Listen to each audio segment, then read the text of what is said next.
तो hello guys, कैसे हो आप लोग। इस एपिसोड की शुरुआत में सेक्ट लीडर को दिखाया जाता है जो कि बोलती हैं कि तुम लोग बोल रहे हो कि ये एक ट्रैप है। जो सुनकर जो वाइस सेक्ट लीडर होती हैं सेक्ट मास्टर से बोलती हैं कि ज़ैंग लियांग ने अभी मुझे रिमाइंड किया कि एक ट्रैप भी हो सकता है, क्योंकि जो डीमन रेस है अगर वो हमारी सेक्ट के अंदर घुस कर आपको असासिनेट करने की कोशिश कर सकती है तो उनके पास ये उम्मीद ज़रूर होगी कि बदले में हम उनके ऊपर भी अटैक करेंगे या फिर रिटेलिएट करने की कोशिश करेंगे। और वैसे भी है जो फोर्ट्रेस है ये हमारे फ्रंट लाइन के काफ़ी ज़्यादा करीब है और फूड और रिसोर्सेज के लिए ये प्लेस इनके लिए बहुत ही ज़्यादा इंपॉर्टेंट है। फिर भी इन्होंने इसे बचाने के लिए कुछ भी नहीं किया, इसीलिए मुझे लगता है कि इस प्लेस के अंदर ज़रूर कुछ ना कुछ गड़बड़ है।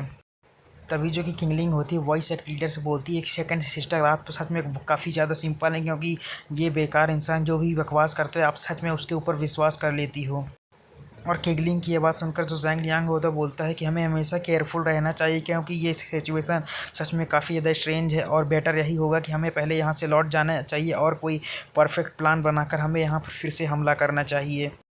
तभी हमें केंगलिंग को दिखाया जाता है जो कि फिर से फोर्ट्रेस की तरफ अटैक करने के लिए जाने लगती है, जो देखकर जो वॉइस सेक्ट लीडर और सेक्ट लीडर होती हैं उसे रोकने की कोशिश करती हैं, लेकिन जो कि केंगलिंग होती है उनकी बात नहीं सुनती है और आगे चली जाती है और बोलती है कि तुम लोग तो सच में काफ़ी ज़्यादा रेडिकुलस, क्योंकि जो डीमंस होते हैं उनके लिए सबसे ज़्यादा प्रीसियस उनकी वेपन्स और फूड्स होते हैं। और ये चीज़ तो देखने के बाद ही पता चलेगा कि आखिर ये एक कोई ट्रैप है या फिर नहीं। इसके बाद जो किंगलिंग होती है फोर्ट्रेस के अंदर जितने भी डीमंस होते हैं उन्हें अपनी पावर्स का यूज करके मारने लगती है, जो देखकर जो ज़ैंग लियांग होता है अपने मन में अजीब सा मुँह बनाकर सोचता है कि क्या ये जो लड़की है सच में सुधर नहीं सकती है। इसके बाद हमें किंगलिंग को दिखाया जाता है जो कि सभी डीमंस को मारते पीटते उनके स्टोरेज रूम के अंदर पहुंच जाती है और वहां के भी डीमंस को मारने के बाद बोलती है कि ये तो इतनी सारी अनाज की बोरियां हैं, ऐसा तो हो ही नहीं सकता कि इन अनाज की बोरियों के अंदर रेत भरी हुई हो। लेकिन जैसे उसकी नज़र एक बोरी पड़ती हो देखकर चौंक जाती है, क्योंकि उन बोरियों के अंदर सच में रेत भरी हुई होती है।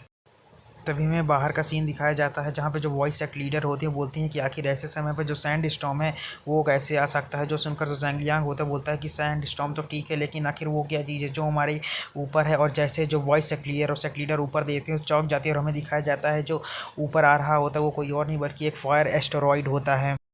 तभी हमें स्टोरेज रूम का सीन दिखाया जाता है जहाँ पे जो कि किंगलिंग होती है वो बोलती है कि जो अनाज की जितनी बोरियाँ थी उन सभी के अंदर रेत भरी होती है, तो सच में एक ट्रैप है। और जो कि एंडिंग होती है उस सैंड स्टॉर्म के अंदर फंस जाती है और हमें बाहर का सीन दिखाया जाता है जहाँ पे जो सेट लीडर होती है अपने सभी डिसाइबल से बोलती हैं कि जल्दी से जो प्रोटेक्शन फॉर्मेशन है उसे बनाओ, और वो भी अपनी पावर का यूज़ करके प्रोटेक्शन फॉर्मेशन को बनाने लगती है। साथ ही में जो डिसाइबल्स भी होती हैं वो भी अपनी पावर्स का यूज़ करके प्रोटेक्शन फॉर्मेशन बना लेती हैं। तभी हमें वॉइस सेक्ट लीडर को दिखाया जाता है जो कि सेक्ट मास्टर से पूछती है कि सेक्ट मास्टर इसे हम ज़्यादा देर तक होल्ड नहीं कर सकते हैं, क्या हम अगर इसके रेडियस से बाहर निकल जाएं तो हमारे बचने की कोई संभावना है। जो सुनकर जो सेक्ट लीडर होती है उससे बोलती हैं कि नहीं, इसके बचने की कोई भी संभावना नहीं है। अगर हम इसके रेडियस से बाहर जाने की कोशिश करते हैं तो हमें और भी ज़्यादा नुकसान होगा। तभी जो वॉइस सेक्ट लीडर होती है अपने आसपास ज़ैंग लियांग को ढूंढने लगती हैं, लेकिन वो ज़ैंग लियांग नहीं मिलता। जो सुनकर जो वॉइस सेक्ट लीडर होती है अपने मन में सोचती है कहीं जो ज़ैंग लियांग वो नीचे तो नहीं गिर गया। तभी हमें ज़ैंग लियांग को दिखाया जाता है जो कि मेट्रोरॉयड की तरफ जा रहा होता है और उसकी डिवाइन बॉडी की पावर केवल 10% बची हुई होती है। अपने उन्हें सोचता है कि अगर मुझे पता होता कि ऐसा कुछ होने वाला है तो मैं उन्हें फोर्स कर देता कि वो वापस जाएं, लेकिन अब जो सिचुएशन है काफ़ी ज़्यादा ख़राब हो चुकी है, इसीलिए मुझे कुछ ना कुछ करना होगा। और इसीलिए मैंने यहाँ पर सैंड स्टॉर्म का यूज़ किया ताकि वो लोग काफ़ी ज़्यादा कंफ्यूज हो जाए, और इसी सिचुएशन का फ़ायदा उठा के मैंने एस्टेरॉयड को नष्ट कर दिया। और मेरी जो कैलकुलेशन थी वो एक दूसरे से कनेक्टेड थी और यह एक स्मार्ट आइडिया था, लेकिन इसमें मेरे काफ़ी सारे पॉइंट खर्च हो गए। इसके बाद जो ज़ैंग लियांग होता है अपनी पंच में अपनी डिवाइन बॉडी की 90% पावर का यूज़ करता है और मीटियोरॉयड के ऊपर अटैक कर देता है, जिसके कारण जो मीटियोरॉयड होता है उसके टुकड़े टुकड़े हो जाते हैं। लेकिन इस पावर को यूज़ करने के बाद जो ज़ैंग लियांग की पावर होती है पूरी तरीके से ख़त्म हो जाती है, जिसके कारण वो नीचे गिरने लगता है। तभी हमें किसी के हाथ को दिखाया जाता है जो किसी ज़ैंग लियांग को कैच कर लेता है और हमें दिखाया जाता है कोई और नहीं बल्कि जो सेक्ट मास्टर होती हैं। और ज़ैंग लियांग से बोलती हैं कि तुमने उस बड़े से मीटियोरॉयड को पूरी तरीके से नष्ट कर दिया।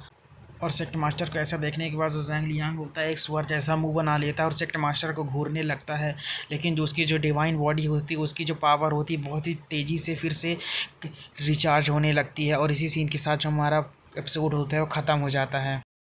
और हाँ, अगर आपको हमारी वीडियो अच्छी लगी है तो लाइक कमेंट सब्सक्राइब जरूर करें और अगले वीडियो के लिए वेट करें। Thanks for watching. और वीडियो को पूरा देखा करो यार ताकि मेरा वॉच टाइम बढ़ सके और चैनल मोनेटाइज हो।